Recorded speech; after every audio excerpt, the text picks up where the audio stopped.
Hello everyone, সবাই কেমন আছেন? আশা করছি সবাই খুব ভালো আছেন। আমিও খুব ভালো আছি। এই গাছগুলো কারা কারা চিনতে পারছেন একটু জানাবেন তো কমেন্ট করে। এগুলো লজ্জাপতি গাছ, এখন আর দেখাই যায় না। আগে এগুলো অনেক পরিমাণে ছিল। দিনের শুরুটা ভীষণ ব্যস্ততার মধ্যে শুরু হয়, তাই সব কিছুর ভিডিও ক্লিপ নিয়ে রাখতে পারি না। যেটুকু পেরেছি শেয়ার করছি, ভালো লাগলে অবশ্যই। যাওয়ার ছিল একটু মন্দিরে চলে গিয়েছিলাম। সেখান থেকে ফিরে আমার বাড়ি যাওয়ার ছিল। আপনারা কারা কারা আমার মতো করেন একটু কমেন্টে জানাবেন তো।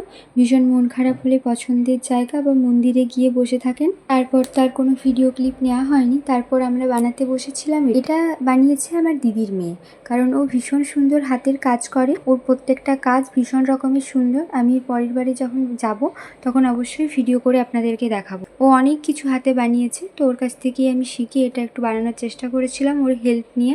ব্লগটা 2 দিনের মিলে একসাথে করেছি। এর আগের দিন বইমেলা গিয়েছিলাম, তারপর আর ভিডিও ক্লিপ নেওয়া হয়নি। এটা হচ্ছে তার পরের দিন দুপুরে 3 জনকে আইবুড়ো ভাত খাওয়ানোর ছিল, তাদেরই জন্য একটু ব্যবস্থা করা হয়েছিল। তারপর আমার কিছুটা কাজ ছিল, নিজের সমস্ত কাজ সেরে আমি সন্ধ্যাবেলায় বেরিয়েছিলাম একটু লালবাঁধে। আমার যেখানে থাকি বর্তমানে, ওখানে লালবাঁধ বলে একটা জায়গা আছে। জায়গাটা ভীষণ সুন্দর, একটা শান্ত পরিবেশ। আজ এখানেই শেষ করছি, দেখা হচ্ছে অন্য কোনো ভিডিওতে। বাই।